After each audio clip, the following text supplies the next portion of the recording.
welcome into today's edition of the PHNX D-backs show. I am not Derek Montilla. I am Jesse Friedman. I'm your vice mayor. The mayor is off in Vegas at a bachelor party doing bachelor party things. But today I am joined by the one and only Danielle Cortez. And Danielle, we get to talk about this baseball game that did not go particularly well for the Arizona Diamondbacks. It wasn't great. It was not great. It was not great in a number of different ways. We'll jump right into this, though. Brandon Pfaadt, of course, the story of the evening for the Diamondbacks. This was a start that, as of a few days ago, we didn't really expect Brandon Pfaadt to make. It sort of felt like things were lining up where the Diamondbacks would bring Zach Davies back into the starting rotation to start tonight, and Brandon Pfaadt would be removed from the rotation and sent down to Reno. As things have turned out, it still sort of feels like Brandon Pfaadt is going to be sent down to Reno when all is said and done. But the D-backs did give him a chance to start today. Danielle's final line, 3 2/3 innings, 8 hits, 5 runs, no walks, 4 strikeouts. He threw 87 pitches. Like I said, just 3 2/3 innings, so not able to get out of the 4th inning. And ultimately, the D-backs lose this game by a final score of 7-2. But yeah, Pfaadt's the story, and he was not particularly good today. Yeah, was not particularly sharp. You look at his pitch chart on, anywhere, Baseball Savant, whatever. A lot of sweepers up in the zone. Yeah. That's not a great way to make a living in the major leagues. And as crazy as it sounds, it could have been a lot worse watching the game. He left him up there, and the Red Sox swung through a lot of them. It could have been worse. Just no real command today. First inning, he was all right. He was pretty sharp. So maybe you're like, okay, maybe, there's some holdover from the Pittsburgh game. But sure, yeah, second inning came in quick. It was ugly. Second inning was not great for Brandon Pfaadt. So yeah, I mean, just kind of looking at the line again, he didn't walk anyone. So I guess that hang your hat on something. I guess that was a positive, but and only had one less swing and miss than Chris Sale. There you go. So, there you go. Moral victories. Moral victories. Yeah. It sort of feels like right now with Brandon Pfaadt that he just has 2 pitches and he's not commanding them particularly well. I know he did throw a few changeups in this game. He is kind of trying to use that pitch as sort of a show me third option. I think he threw a couple of curveballs as well. But the reality is, at the end of the day, Brandon Pfaadt is basically operating as a 2-pitch pitcher right now. I was having a conversation with some folks up in the press box.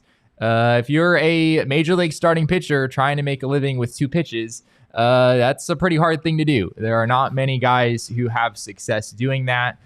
Kevin Gausman comes to mind over with the Toronto Blue Jays as being one of the only pitchers in baseball right now that I can think of who successfully operates that way. Someone brought up Randy Johnson as another example, which he's also Randy Johnson. Yeah, maybe that's not a great comp. But yeah, I think the biggest thing for Pfaadt is what you said earlier, the fact that he's throwing this sweeper and it's a good pitch. It has a good movement. It's the one pitch out of his arsenal, frankly, that I think is really good, has some real potential to be a good out pitch in the majors. But welcome to the big leagues, kid, right? When you throw that pitch up in the strike zone, it's going to get hit, and that's absolutely what we saw today. The other thing with Pfaadt is the fastball. It just doesn't move very much. It doesn't have a whole lot of life to it. As Gabriel said in the comments, just too much hard contact. And yeah, a big part of that is he likes to use his fastball up in the zone, and some fastballs work up in the zone.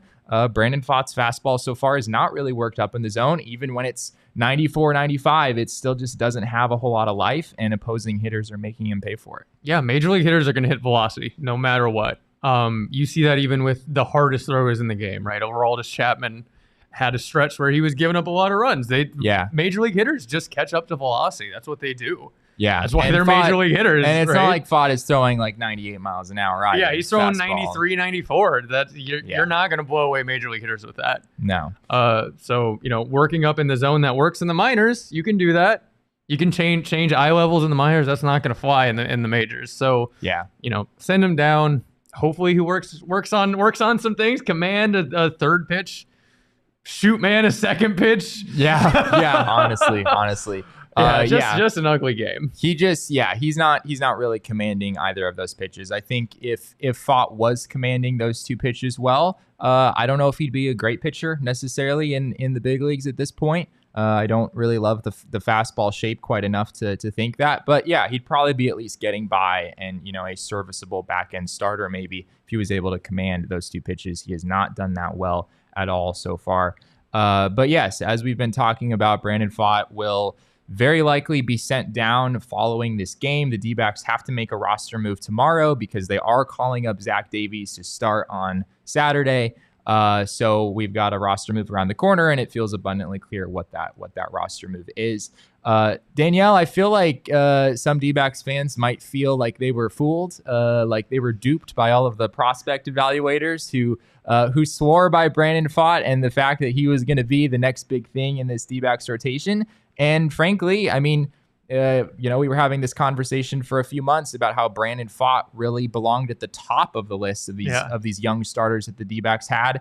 And in reality, with what we've seen, it feels like he has not been as good as Tommy Henry. He's not been as good as Ryan Nelson. Heck, he's not been as good as Dre Jameson, who is now down in Reno. So you kind of wonder, like, what did these prospect evaluators miss? Are scouts not what they used to be? But these things do happen. Scouts do have, they do miss on guys. That does happen. It's sort of part of the deal. And there's also the reality that I'm not sure that what we're seeing right now from Brandon Pfaadt is what scouts were seeing last year. As we've talked about before on this show, I've heard that people thought that his fastball moved more when they saw him in Triple-A last year, which would certainly have made a big difference. But yeah, it's unfortunate. The D-backs do not have a great history with pitching prospects. There have been a number over the years that fans have gotten excited about, and then they've seen them in the big leagues, and it's looked something like this. And it sort of feels like Brandon Pfaadt might be on his way to joining that group. Yeah, it's really interesting. You bring up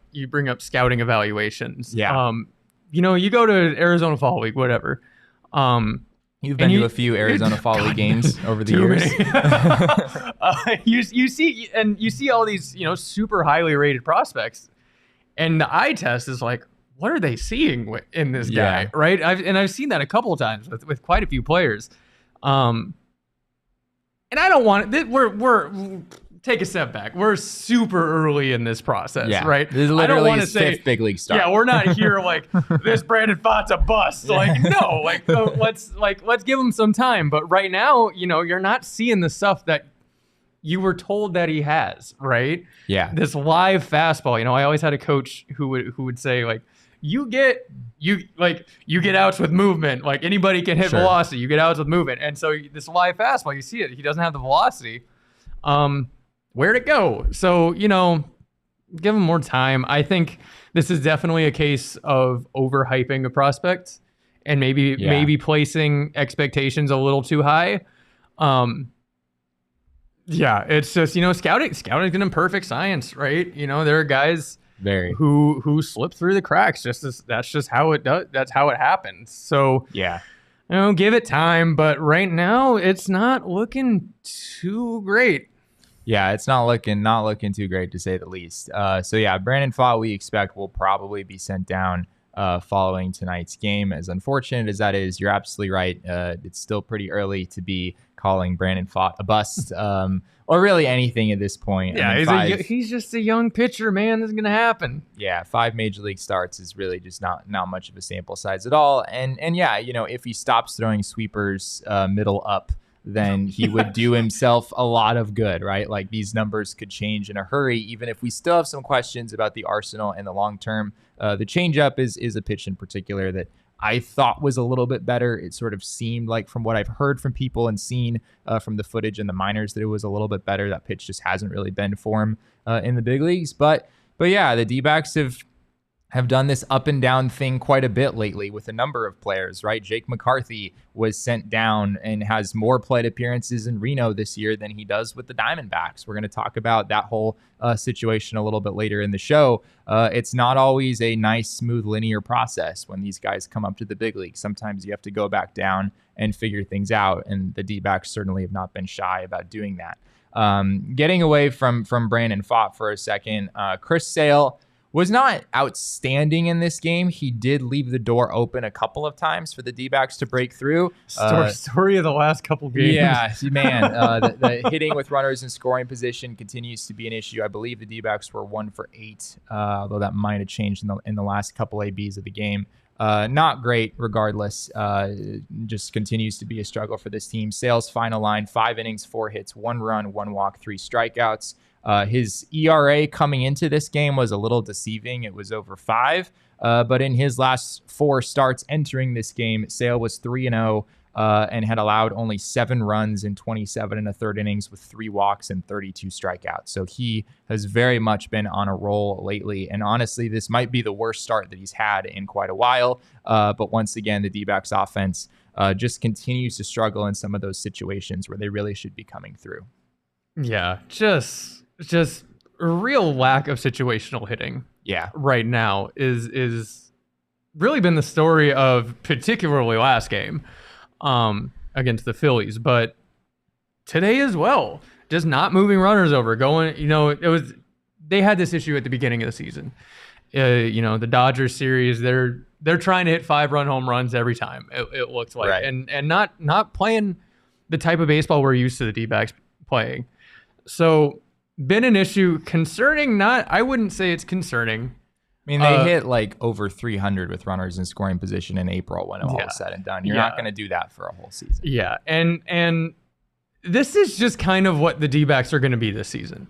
I think when you rely so heavily on young players, you're going to get these kind of games. We were talking before we came on air, like the fun thing about baseball is sometimes you just lose a game. The D-backs haven't done that at all lately though, right? Yeah. Like you think of the D-backs last 11 or 12 games, right? Like that whole road trip and a few games preceding it, there was the 13-3 clunker in Pittsburgh, right? Where Zach Gallen just got shelled. That was a weird game. Outside of that, the Diamondbacks just we just have no feel for this sort of game happening where the D-backs are down early and they never really are able to catch up. And frankly, even if the D-backs do come through in a couple more situations in this game, still probably not enough to overcome the 7 runs that the Boston Red Sox scored in this game. So situational hitting continues to be a bit of a concern. I know people are getting very impatient with Christian Walker in particular, who is not a young player, is experienced, and this has sort of been a thing for him to some degree in the past. So I know that's something that a lot of people are frustrated with. He's just kind of going through it in general at the plate right now. His batting average is down to 243. His OPS is down to 788. So that's something to continue to monitor. But I think Christian Walker will probably be fine when all is said and done. And that's something he does over his career. Baseball, I think, what a lot of fans don't understand is just so mental. And Christian Walker is. You would know from last year what he went through last year. He is harder on himself than anybody, and so you can tell when he's just spiraling mentally. Yeah. And it just feels like he's in one of those funks because a lot of early pop-ups. A lot of early pop-ups on hittable pitches. Yeah, right. Which Christian Walker's career says that's not going to hold up. It's just not, right? He's not a guy who's going to swing through fastballs. Yeah. It's just right now, like we said earlier, that's just baseball, man. Baseball is a weird game, and sometimes you can't really explain it with numbers or anything else. It's just sometimes you lose, sometimes you're in a funk, and that's just kind of how it is. Danielle, you're being too reasonable. You're being entirely too reasonable. Baseball is the dumbest game in the world, and I love it so much. It's so dumb, and I love it more than anything on this earth. There is some truth to that. I mean, Christian Walker's last few seasons, right? 2021 was kind of a clunker. He dealt with some injuries that year, but 2020 was a good year for him offensively. 2019 was a good year. And last year was a good year for him too. So I think you feel pretty confident Christian Walker's going to figure it out. Maybe he doesn't quite come through with as many hits with runners in scoring position as you'd hope for. But I don't think anyone's all that concerned there. What D-backs fans are concerned about, however, is Raimel Tapia, Danielle, because Raimel Tapia, Colorado Rockies legend, made his triumphant return to Chase Field today. And of course, he went 2 for 5 with an RBI in this game. If you're one of those people who has felt that Raimel Tapia has has personally attacked the Diamondbacks time after time over the years, you are not wrong. Raimel Tapia entered this game with a career batting average of .350, an on-base percentage of .388, a slugging percentage of .461 in his career against the Arizona Diamondbacks. And frankly, Raimel Tapia is not a particularly good player. He has not really had many productive seasons in this league. But when he is against the Diamondbacks, something clicks for him, Danielle. I'm not sure how he explained this. This is just another example of baseball being the dumbest game in the world. Raimel Tapia! Yeah. It was funny. We were talking in the press box about this, and it was like... I said something like, if you told me he was batting like 800, I would say that's probably a little low. Yeah. No, you can't actually recall to mind any outs. Like, have the Diamondbacks ever retired Raimel Tapia? No. Jesse, I really think we should have made him King Snake.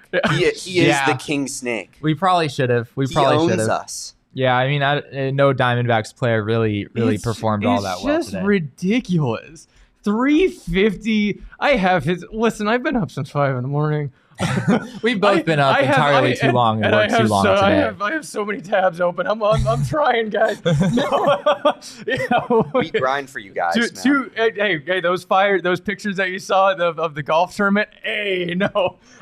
Danielle was hard at work this morning at our golf tournament taking photos. That was fun, man. I spent the morning with Craig Morgan. It was awesome. It was a great day. She's worked entirely too long. 206 at bats, 72 hits, 10 doubles, 2 triples. I feel like the triple number is low. Yeah. I think StatMuse is lying to me. Home runs. I just had a flashback to one of his triples that ruined Archie Bradley's time with the D-backs. Oh. Yeah. I don't know if you guys remember this. I don't know if we're going down a trip down memory lane. It was a bases loaded. I think either bottom 8, top. I think I vaguely remember. Top 8, top 9.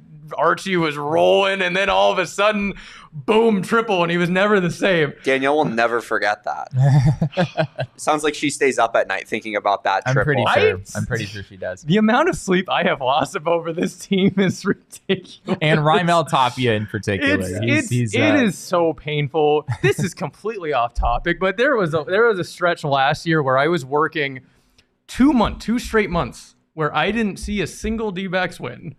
Wow. Yeah, and it was funny for about a month, and then was it 2021 where you went to every single game? No, it was 2020. It was 2022 when they weren't playing bad in June and July. I just was at every single bad one. Interesting. Okay. Yeah, the amount of sleep I have lost. See, there we go. We got one. We got somebody remembering it. I'm with Gabriel. I think we should sign him. That's the only solution. That's the only way to beat him. Why not? There was a stat for Juan Soto today. He's hit like 4 home runs and 5 at bats at Yankee Stadium, and it's like, sign him. Why? Yeah. Throw your money at him. Yeah, I mean, Raimel Tapia would come relatively cheap at this point. It feels like it'd be a worthwhile investment for the D-backs. I don't know if he would sign that contract knowing that the Diamondbacks were just planning to never play him. Yeah, literally just signing him not to face him again. There was Freddie Freeman. Just throw money at Freddie Freeman. Never play him again. It would take a lot more money to do that with Freddie Freeman. A little bit more. But yeah, what's really striking is the volume. I believe Raimel Tapia has had more plate appearances against the D-backs in his career than he has any other team. So I got to take on this comment. What do we got? Mark's comment: is it a hot take to say I think Red Sox fans are worse than Dodger fans? Yes. All right. What do you think, Danielle? Guess who isn't an MLB employee anymore who can say whatever I want about the Dodgers? There we go. Danielle is unplugged. Listen. Okay. Got to settle down.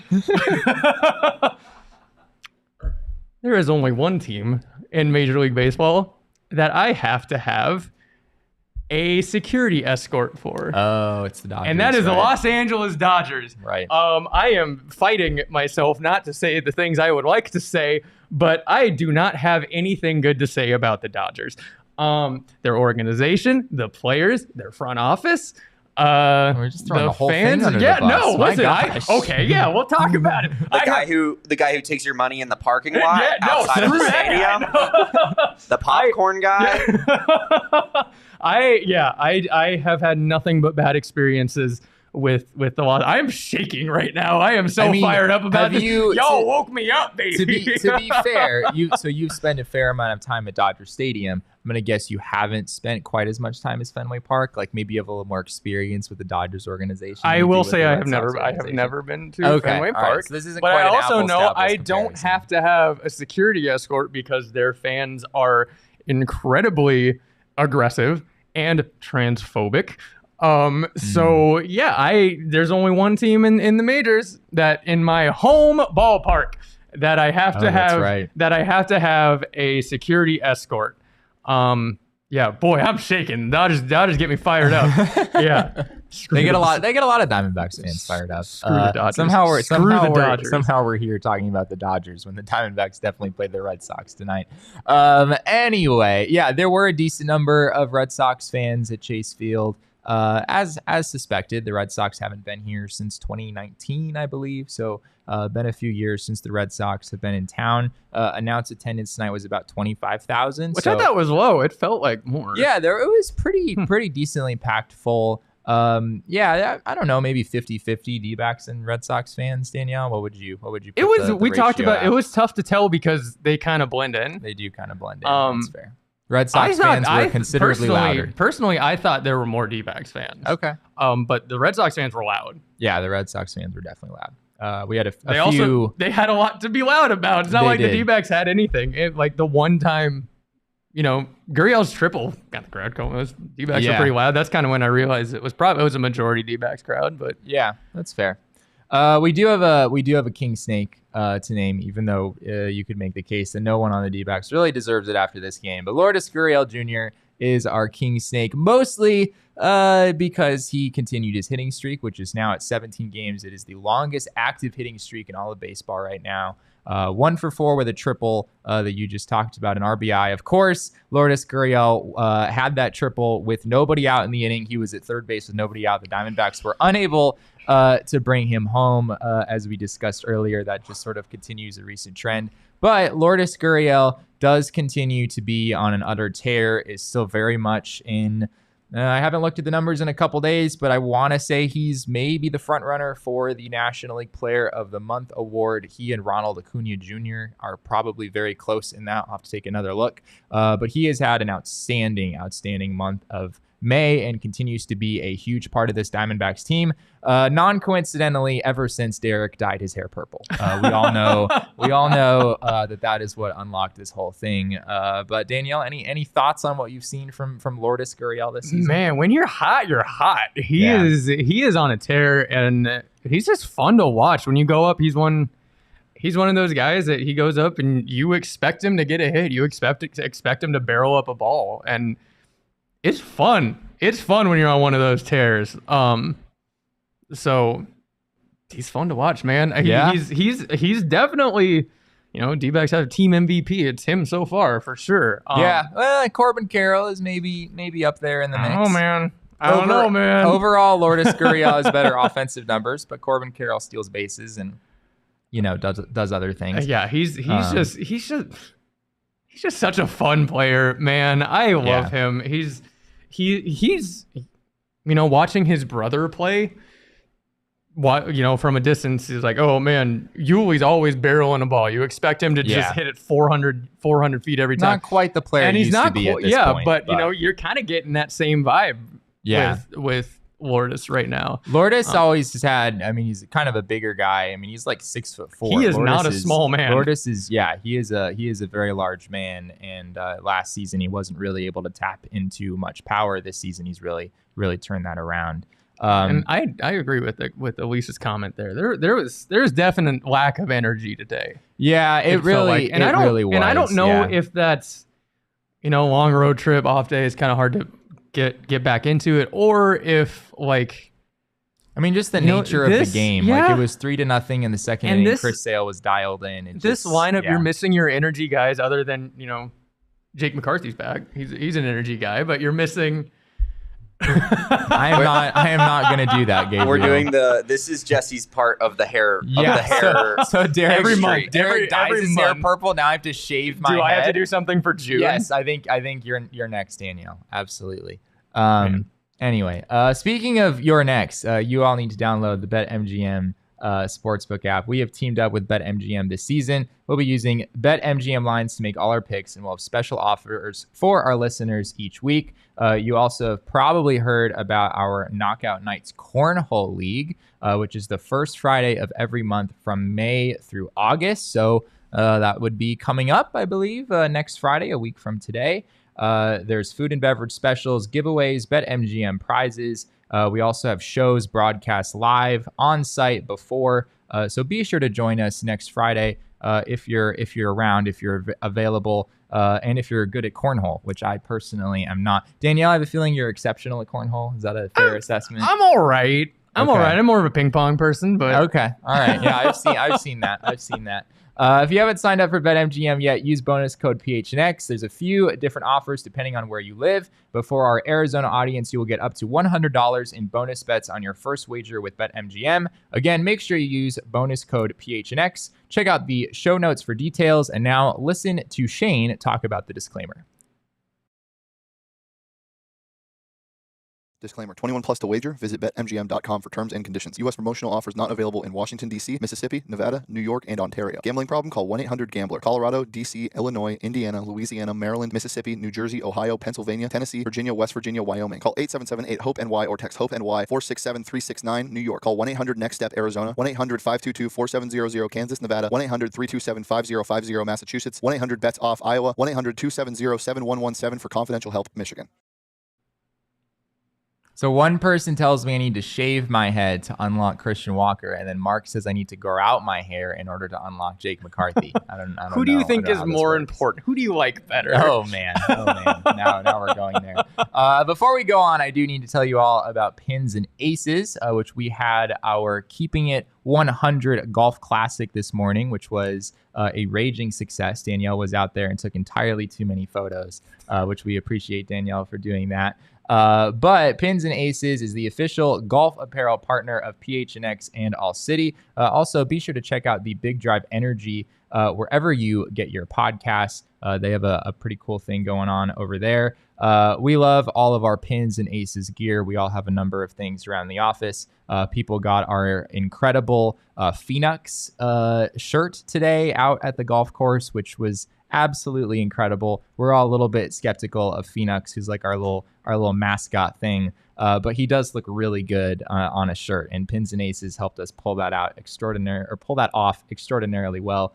Check out pinsandaces.com and use code PHNX to receive 15% off your first order and get free shipping. That's pinsandaces.com. Be sure to check them out. And I'm told we're having another Keep It 100 Golf Classic in a matter of maybe a few months. So keep an eye out on that. It was a very fun time. I was able to be out there. I am not a golfer. I didn't understand any of the lingo that anyone was talking about the entire day. But I still had a great time out there hanging out with you all. Speaking of not having a great time, we now go to not having a great time as the Arizona Diamondbacks are not in a number of ways. That's a really sad transition. I really knocked that one out of the park. The D-backs continue to struggle with runners in scoring position. I said earlier they were 1 for 8. They were actually 1 for 9 in the game today. Not gonna win too many games like that. Yeah, we've talked about it before. It's unfortunate how much game outcomes are ultimately determined by whether you come through with runners in scoring position or not. I mean, a lot of times that's just sort of the nature of baseball. Games just sort of come down to that. The D-backs continue to struggle in those situations today. I do want to talk about a decision that the Diamondbacks made yesterday, which was honestly very controversial, about the angriest that I've seen Diamondbacks fans all season long, frankly. The D-backs sent down Dominic Fletcher, a player who, as of the time of being sent down, had a batting average over 300, had an OPS over 800, and the Diamondbacks opted to bring up Jake McCarthy. I don't think people were at all angry about bringing up Jake McCarthy. They all want to see him back in the big leagues, but there was sort of this odd feeling with sending down Dominic Fletcher, a guy who had a historic start to his big league career with the Diamondbacks, but has faded a little bit over the last couple of weeks. We do have some numbers for you that I think sort of help explain where the D-backs are maybe coming from. In his last 4 games down in Triple-A Reno, Jake McCarthy went 12 for 19 with a couple of home runs. That's one way to earn yourself a promotion. Is that good? 12 hits over 4 games. Obviously, the PCL is a hitter-friendly environment, but Jake has had a really nice approach down there. I think it's an equal number of walks and strikeouts. On the flip side, Dominic Fletcher, Danielle, in his last 10 games with the D-backs, went 6 for 39 with 11 strikeouts, only 2 extra base hits. So you can just kind of see how things sort of turned in Jake McCarthy's favor there. We didn't necessarily know if Dominic Fletcher's fast start would be sustainable, if it was just going to be, a really fun few days and maybe, pitchers would adapt to him a little bit. And that's kind of what it seems like happened when it was all said and done. Yeah, and I think this is definitely one that the numbers don't tell the full story. You look at Dom Fletcher's numbers, and they're pretty crazy, but it's pretty front loaded, right? His first couple games were historic, like you said. Yeah. And this to me feels like an eye test thing, where you look at his last, 5, 6, 7 games, and he really looked overmatched. Yeah, he did. And he had to face some tough lefties in there. Yeah, and I mean, you're really just throwing them in there against some really good pitchers, but at the same time, you're in the big leagues, they're all good pitchers, right? He looked overmatched, and like you said, there was a there was a sense that pitchers were adapting to him. Yeah, for sure. Yeah, Torey Lovullo today talked a little bit about how Dominic Fletcher wasn't doing damage on the pitches in the zone. It wasn't as much pitch selection as it was just trying to, hit that pitch that you're looking for. We do have a clip of Torey Lovullo talking about what he called a very difficult decision to send down Dominic Fletcher and bring up Jake McCarthy. Yeah, we had talked to Jake when he got sent out about making some quality adjustments, getting back to a little bit of a finish swing and impact the baseball. And his game was starting to show those results. It's not that we need to be true to our word and say when you do and if you do, this will happen. That wasn't really the circumstance. This is more about getting Jake back to where we feel like he's going to help us win baseball games. Not that Fletch couldn't. This was a tough call. It was a conversation that we had. Like let's get him here and see where it's at. And we know that he can impact games when he's playing at the level that we feel like he's ready to play at. He hit third for us for most of the year last year, so we know he can impact baseball games on both sides of the ball. And ultimately it means that we're a good baseball team. We got to send down a player like Dominic Fletcher. We're a good organization, When you send down a player like Dominic Fletcher, who's helped us win a lot of games, I know where his average is hovering. I know what he's been doing on the field. Means that we've got some depth that we want to take a look at, and we can change these parts up, and it's part of the game. We have some depth. That's an understatement, right? When it comes to left-handed hitting outfielders, the Diamondbacks have entirely too much depth. There are a few of them. There's a few. But yeah, I can understand where the D-backs are coming from. Elise asked an interesting question: why send down Dominic Fletcher instead of Pavin Smith? We have Emmanuel Rivera as a backup first baseman. That's fair. The D-backs don't need Pavin for that. Understandable. Definitely see where you're coming from. Dominic Fletcher definitely provides more defensive value than Pavin Smith does. You're not going to put Pavin Smith in center field unless it's like an emergency situation. So unless it's 2021, baby. Yeah. Oh yeah. Everyone was a center fielder in 2021. You guys have a lot more connections to the team, so I know you can't say this, so I'll just go out and say it. Pavin Smith has something on Torey Lovullo. Oh my gosh. There's something that he has on him. I don't know what it is. I haven't put my finger on it yet, but there's something there.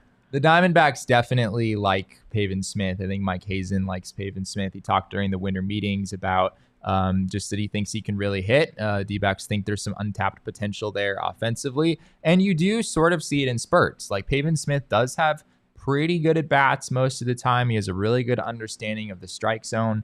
When push comes to shove, it just seems like he doesn't do quite enough damage to the baseball. Even if he's not striking out a ton, even if he's drawing his walks, it's hard to have a guy who's only a first baseman / corner outfielder who only slugs like 375 or 400. You just don't really have many of those players in this league. But yeah, the D-backs certainly think that they have something there. And I mean, we have another outfielder on the horizon as well in Kyle Lewis, who is working his way back from injury. The D-backs might have to make a decision with Pavin Smith pretty soon here as well, if he's not able to get things going offensively. Torey also talked about the concept of kind of riding the hot hand when it comes to these young outfielders, that, you know, if someone is killing it down in Reno, get them up here. And if someone is really struggling in the big league, send them down. They all have options. The D-backs have the ability to do that if they want to. But there is this element where that it feels a little strange, right? That's not something you see teams do a whole lot of. You want to get guys at bats. You want to get them comfortable on the big league level. Maybe you could make a case it's a little hard to do that if guys are being shuttled back and forth from Reno all the time. Dang, beat me to it. I was about to say that. Is Pavin Smith the D-backs answer to Landry Shamet? Oh my gosh.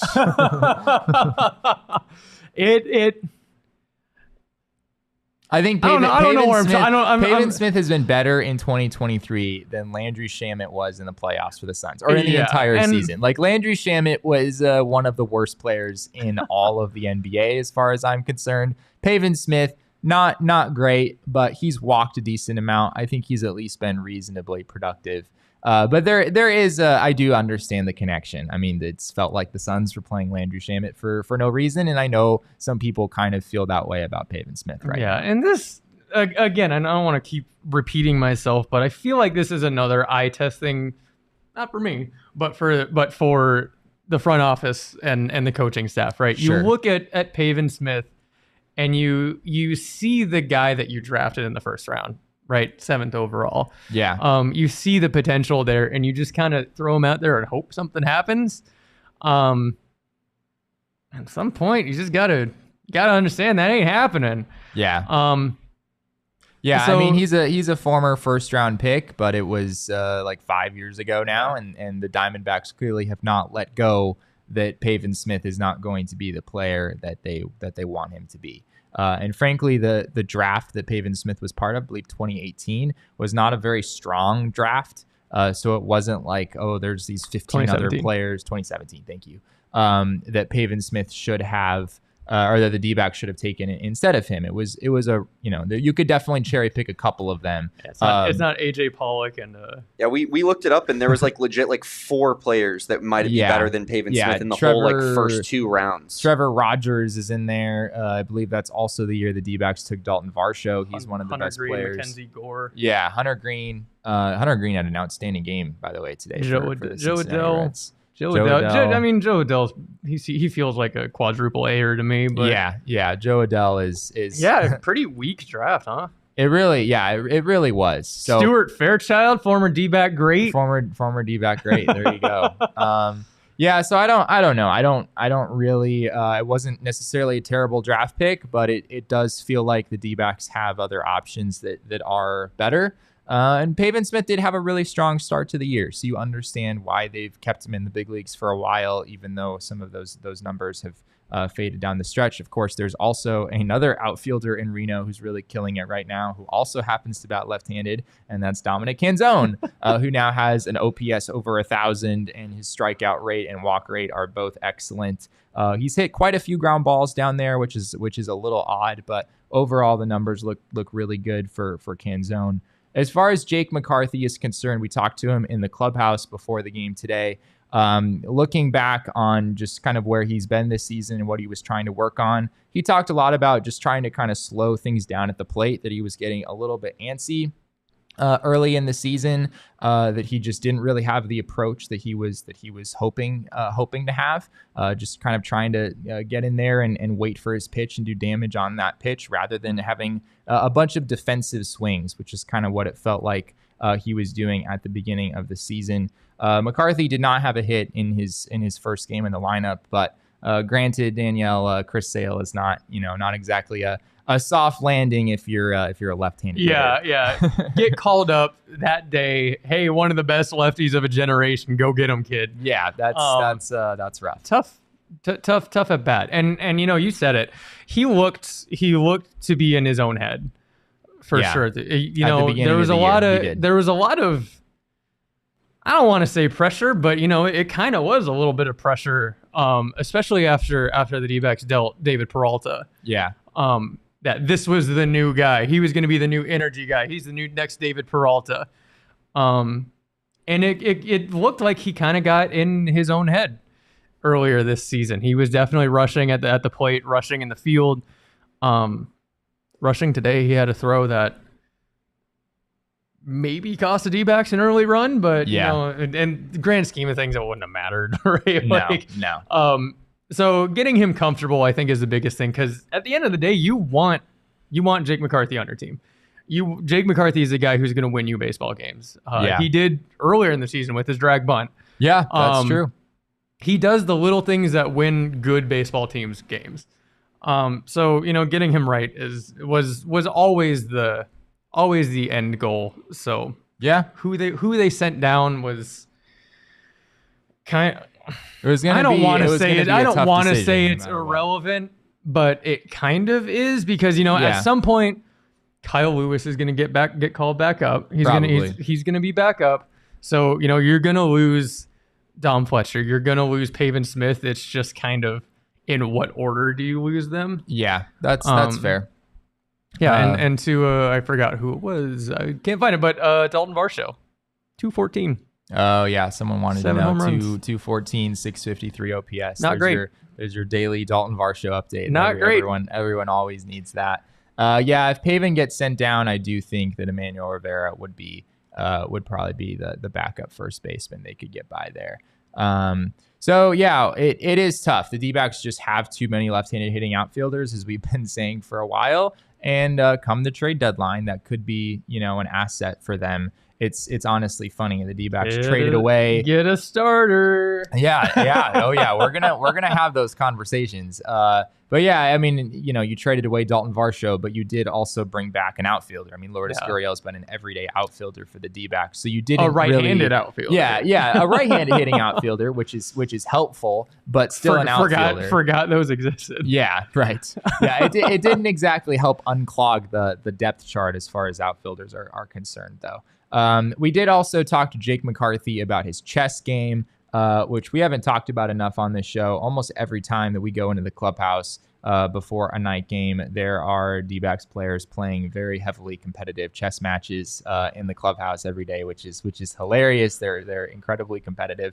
And Jake McCarthy took his chess game down to Reno. He did take his chess game with him. And he says he was getting all of the Reno people in on it. They were all playing chess before their games down there. And Jake McCarthy said he is convinced that he got worse at chess since being sent down to Reno.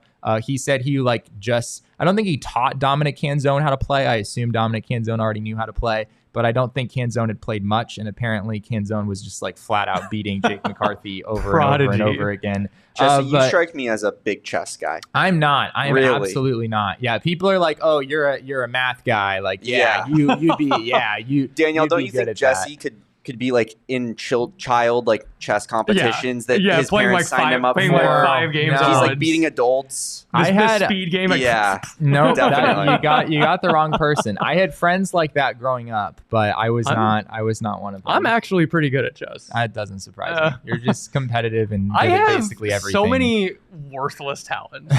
Just absolutely worthless. In the Diamondbacks talent. clubhouse, being good at chess is far from a worthless talent, Danielle. It is almost as important as your baseball skill. Me play who's impressed by juggling? Who's impressed by playing the ukulele? I'm incredibly impressed by all those things. So many useless ukulele is so cool. Ukulele is pretty. I got my banjo ukulele. It's awesome. Oh my gosh! Coolest thing ever. We're gonna have to have I'm you just bring saying, in the banjo PHNX karaoke night. Oh my gosh! Wow, we're definitely gonna make that a thing, and I am not going to participate, but I am going to observe and. Are you a Connect 4 guy? Mark wants to know. I'm not a Connect 4 guy. No, a lot of people, they like to stereotype me. They like to think that they know like the kind of things that I would do and not do. And I pride myself in not fitting into all of the little boxes that people establish for me. Was it Shane that called you Tendies? No, that was Totri. Okay. Yeah, that was Totri. What's a good Jesse board game? There are, I will admit, I have a couple of board game quirks. There are a couple of board games. Are you a Settlers of Catan guy? I am. Okay. I am 150%. I knew there was one there. Fully obsessed with Settlers of Catan and play it entirely too much. And played it entirely too much in college in particular. I've sort of backed off a little bit in the last few years. I knew there was something here. Yeah. There had to be something. Jesse's into one board game like massive. The other one, I'll just throw it out there while we're on the topic. The other one was Scrabble. Okay. I was a big Scrabble guy. See, you're a writer though, so up. that makes sense. Yeah, I guess it sort of fits. But I wasn't like, I didn't play Scrabble in like the tasteful, like this guy has a big vocabulary way. I did it in the like, I mastered all of the 2-letter words. In a tasteful, were you like doing swears and vulgarities out there? No. No, that's not what I was trying to communicate. What I'm trying to say is like, I wasn't the guy who would play like that 6-letter word that you didn't know. I would find a way to play like 4 words at once because I would have like 3 2-letter words involved in like every single thing I did. So I very much like hacked the game and people really hated me for it. Nobody ever wanted to play me in Scrabble because I was good, but in like the flukiest way possible. I'm extremely dyslexic. So Scrabble is not my game. That would be that's the one game I could beat you in, Danielle. The one game I could beat you in. But anyway, speaking of games, if you're interested in checking out the Diamondbacks Red Sox, this is a D-backs podcast, isn't it? Yes, that is what we're here for. Check out our friends over at Game Time. You can get $20 off your first purchase with code PHNX. Of course, Game Time, for those of you who don't know, is the most aesthetically pleasing ticketing app. We know there's a few of them out there. Not even close. But yeah, it is on point. They have like a little picture there where you can see the view from the seat that you have. It's really, really a great setup. And of course, the catchphrase with Game Time is to procrastinate. The longer you wait, the better. Except don't wait like 2 minutes before the game starts. Like maybe do it before then. But buy your tickets the day of with Game Time and do it without the stress. There's something just freeing about spontaneously deciding to attend a baseball game. That's how I would always do it growing up. So download the Game Time app, create an account, and use code PHNX for $20 off your first purchase. Terms apply. Again, create an account and redeem code PHNX for $20 off. Download Game Time today. Last minute tickets, lowest price guaranteed. Speaking of this D-backs Red Sox series, if you don't feel like coming out and sitting in possibly a sea of Red Sox fans, you can also watch it from the comfort of your own home. Not our home. Come on down. Yeah, come to the office. Everyone is welcome. I'll cook for you. Yeah, maybe do it at your home. Maybe we'll do that at some point. I mean, we kind of do that with watch-alongs, right? Yeah. We do a watch-along. It's sort of like we're inviting you into our home. But you should go ahead and sign up through www.fubotv.com/PHNX.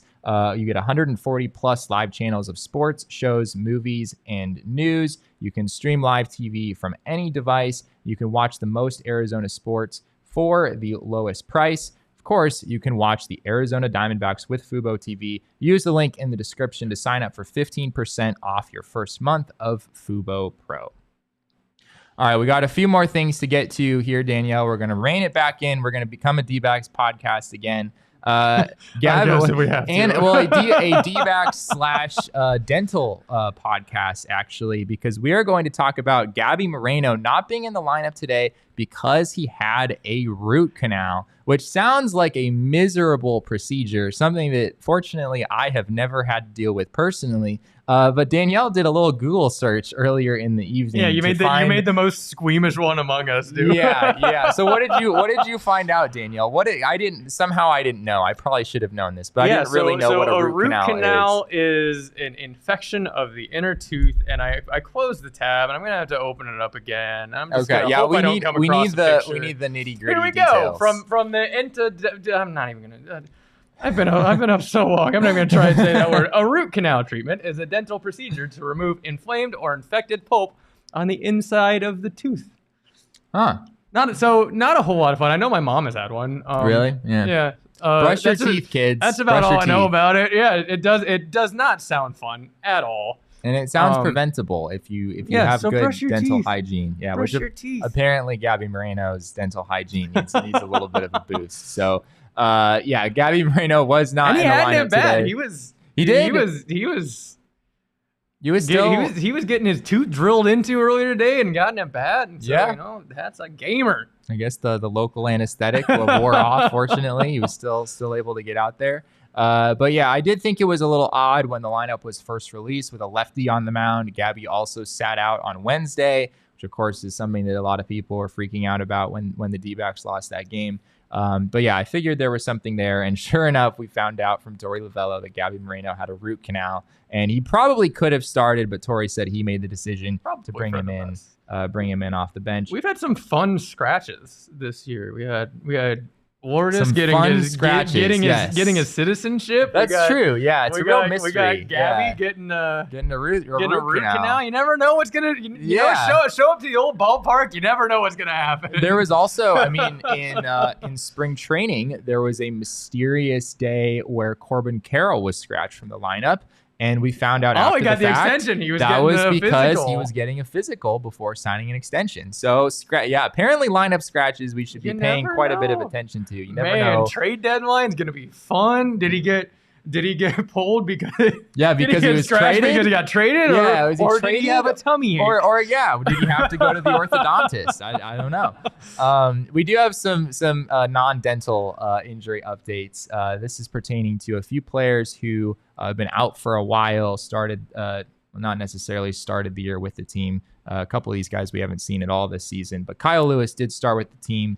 He played in his third game today with the Reno Aces on a rehab assignment. He is 2 for 13 so far, so the results aren't great, but he did hit a 3-run home run in his first game with the Reno Aces. I know he said on day one of that rehab assignment that it wasn't so much about the on-field results as much as just the process and kind of getting his timing back and his feet under him and whatnot.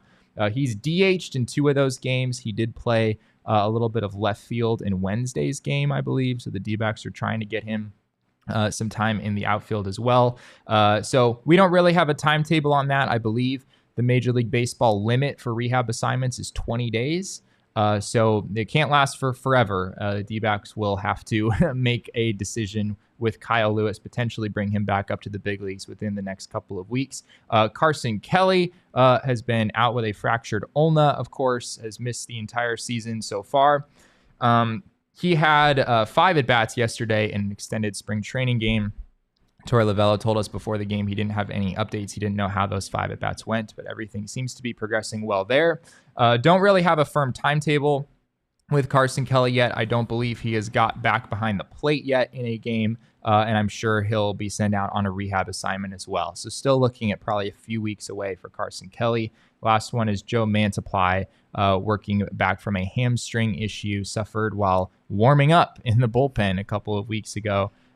He is now, I believe, eligible to be removed from the injured list, and he threw a 22-pitch bullpen yesterday that Torey Lovullo said went well. Joe Mantiply would be a big addition for this D-backs bullpen. He looked pretty good when he was back for those few games.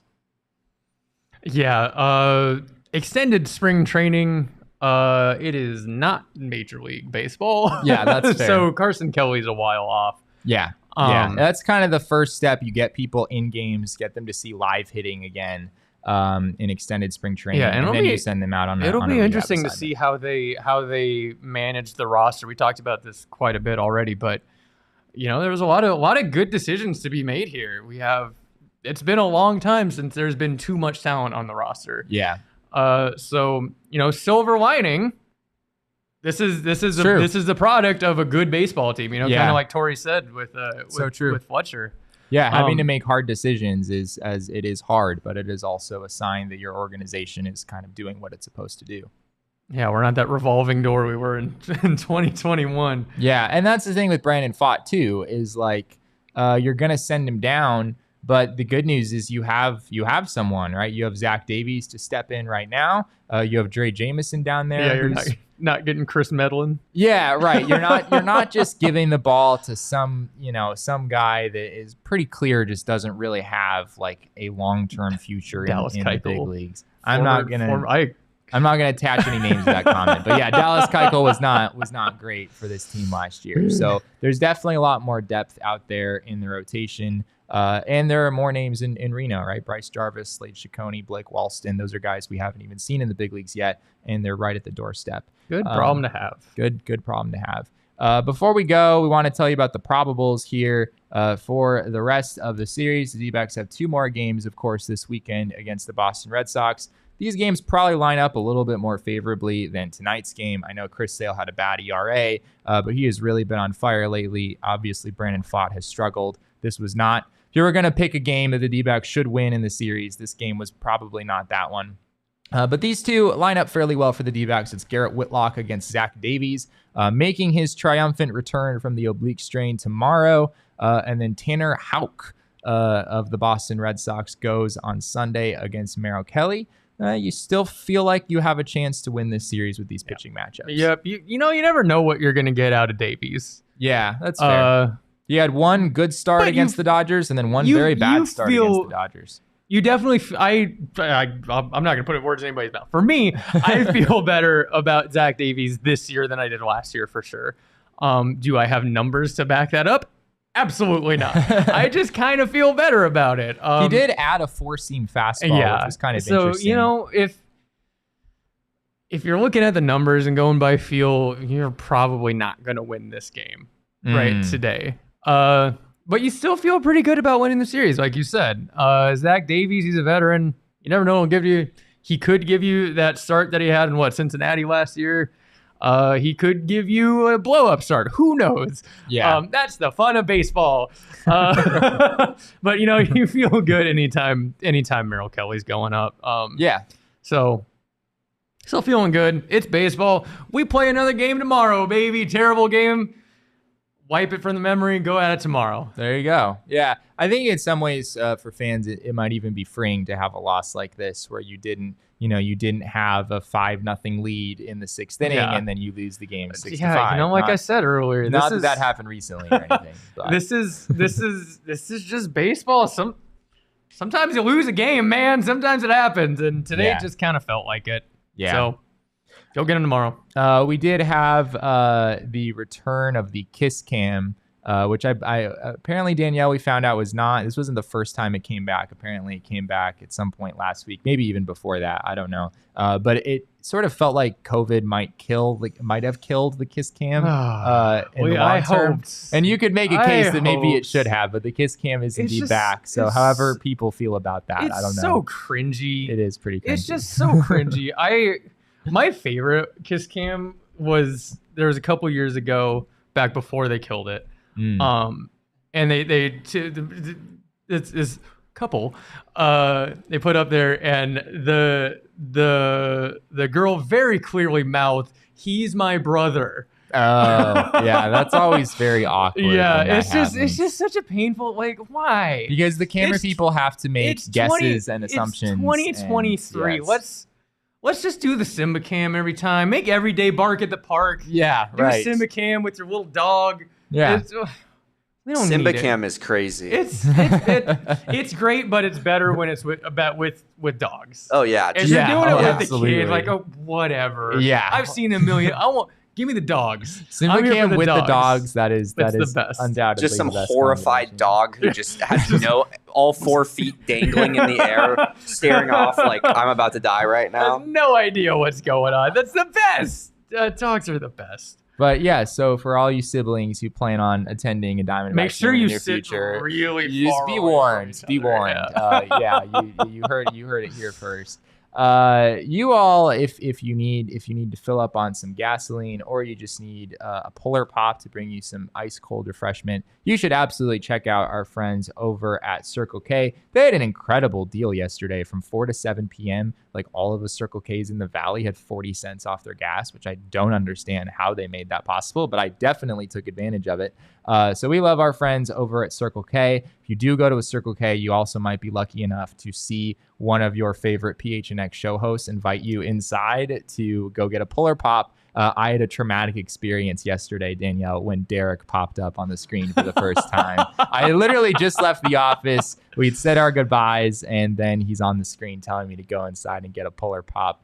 But yeah, it's an experience. You all should absolutely go check it out. They have iced coffee for just $1.89, 12 packs of beer for $9.99, Red Bull 12 ounce for two for $5.75, Monster 12 ounce for $2 for $4.50.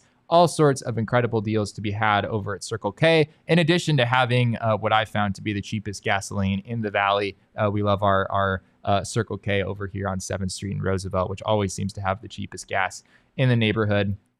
So make sure you're not missing out on all of this great stuff. Right now, text PHNX to 31310 to join their SMS subscriber club and get a buy one, get one free offer on 32 ounce Polar Pops. Head over to circlek.com/store locator to find Circle K's near you. Finally, we also want to tell you about our friends over at Four Peaks. Four Peaks is the official beer of PHNX, and they also have the official chicken tenders of PHNX on top of that. We have our kilt lifter right here as our friendly little prop. Me and Danielle are entirely too exhausted to be drinking any alcohol at this point in the evening, and we also are about to head home. But on any other night, I would absolutely be digging into this. And you know that if Derek was here, he would have probably drank at least 2 of them by now. We love our friends over at Four Peaks. Be sure to follow them on social at Four Peaks Brew and at Four Peaks Pub to get all the latest on Arizona's premier craft brewery. They also have a special deal as far as the Arizona Diamondbacks are concerned. They have a Four Peaks 4 seats little situation happening right now where one lucky winner will get 4 seats to an upcoming Diamondbacks game. The tickets come with D-backs, so you can grab some food, some ice cold Wow Wheat, or a Hop Knot. And you can enter by going to at Four Peaks Brew on Instagram. The link for that is in our bio. Once again, check out at Four Peaks Brew or at Four Peaks Pub to keep up with the latest at Arizona's hometown brewery. It must be 21 or older to drink Four Peaks, and please drink responsibly. Well, this was not a great baseball game, but we've hopefully had some fun with it and got your Memorial Day weekend off to a good start. Thank you to Danielle for being with us and working a 22-hour day at this point on behalf of PHNX. We're pretty much to that level. It's been spent a lot of time with Damon today. It's been that's never good. Yeah, that's never good. I wouldn't wish that on anyone. No, we love it. Was great. It was a great time. It was great. Be sure to give us all a follow on Twitter. You can find me at Jesse and Friedman. Damon is at Damon Dog. Danielle is Abraca Danielle, if I'm not mistaken. Did I get that right? Yes. We also, of course, have our at PHNX _D-backs account, but all roads lead to at PHNX _ sports. That's on Twitter, Instagram, and Facebook. Thank you all for hanging with us this evening. We hope you enjoyed the show. We hope to see you back here on Monday. As we have a little Memorial Day edition of the PHNX D-backs show. We're going to do a post-game show on Monday rather than our usual 1 p.m. show. The D-backs have an afternoon game on Monday, so things are a little bit different there. But for everyone here, we appreciate your time. Thank you so much for being with us. And remember, kids, baseball is so much fun, but it's so much more fun when Raimel Tapia is not at the plate.